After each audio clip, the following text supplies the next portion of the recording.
دینا. کہا اس کی قیمت کیا ہے؟ کہا دیکھ میری جو کنیز ہے نا وہ غسل نہ کرے تو خوشبو بڑھتی جائے گی،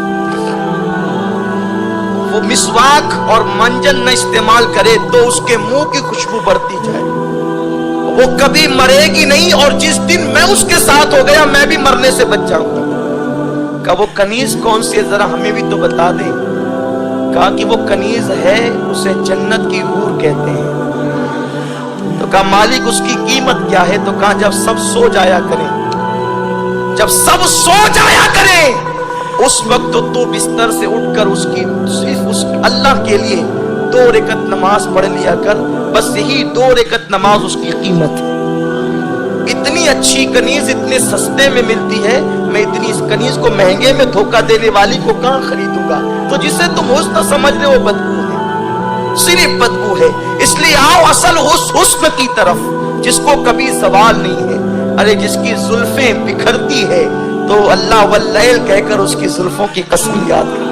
سنورتی ہے تو خدا والضحیٰ کہتا ہے، وہ مسکرا کر دانت چمکاتے ہیں تو وہ نجم کہتا ہے.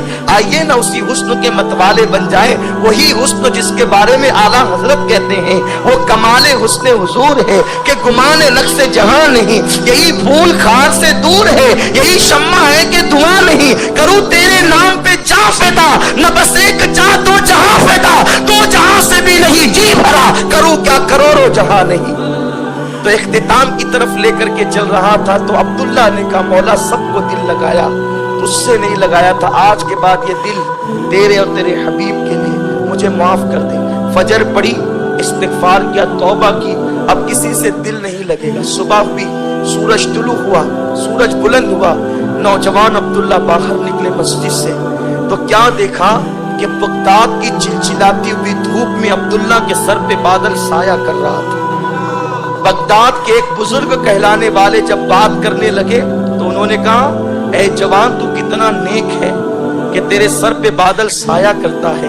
عبداللہ نے کہا بابا میں تو گنہگار ہوں اور میرے تو رات کا حال تو میں اپنا خود جانتا ہوں، کسی کو کیا بتاؤں، میرے سر پہ بادل کیا سایہ کرے گا، وہ تو آپ کے لیے.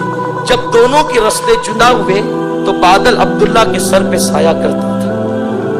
اس بزرگ نے کہا عبداللہ دیکھتی تیری بزرگی ہے.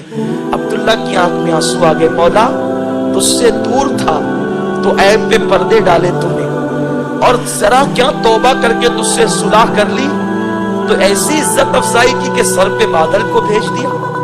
مولا اب آج کے بعد تو بس تیری راہ میں زندگی گزرے گی.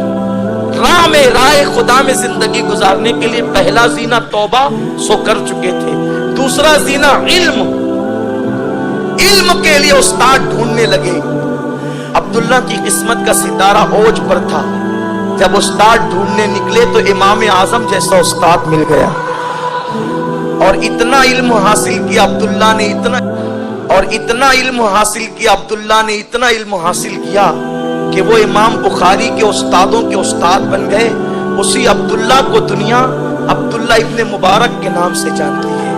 اور عبداللہ ابن مبارک کی شان یہ ہے کہ امام اعظم کہتے ہیں قیامت کے دن اللہ اگر مجھ سے پوچھے گا نعمان تو دنیا سے میرے لیے کیا لایا ہے تو میں عبداللہ ابن مبارک کو پیش کر دوں گا، وہی میرے لیے نجات کا ذریعہ ہے. تو مسلمانوں سچی توبہ انسان کو کس منزل پر پہنچاتی ہے کہ جس امام اعظم نے اللہ کا 100 مرتبہ خواب میں دیدار کیا ہے وہ کہتے ہیں کہ میں عبداللہ ابن مبارک کو پیش کروں گا. تو یہ توبہ اس منزل پر پہنچاتی ہے. میرے بھائیوں آئیں آج سچے دل سے ہم توبہ کریں. اللہ ہم سب کو توفیق عطا فرمائے.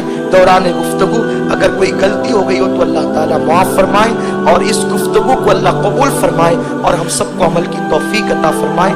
کل انشاءاللہ ہمارے احباب نے عنوان دیا ہے انٹرنیٹ کی تباہی کے حوالے سے. آپ تشریف لائیں، میں کوئی خطیب تو نہیں ہوں، فقیر قادری ٹوٹے پھوٹے جملے لے کر آپ کی خدمت میں آئے گا. امید ہے کہ انشاءاللہ اللہ ہم میں سے کسی کی اصلاح کے اسباب پیدا فرما دیں. آپ کل کی گفتگو میں ضرور تشریف لائیں، دوست و احباب کے ساتھ آئیں. انشاءاللہ اللہ اس کے رسول نے چاہا تو ایمان کو تازگی ملے گی. السلام علیکم ورحمۃ اللہ وبرکاتہ.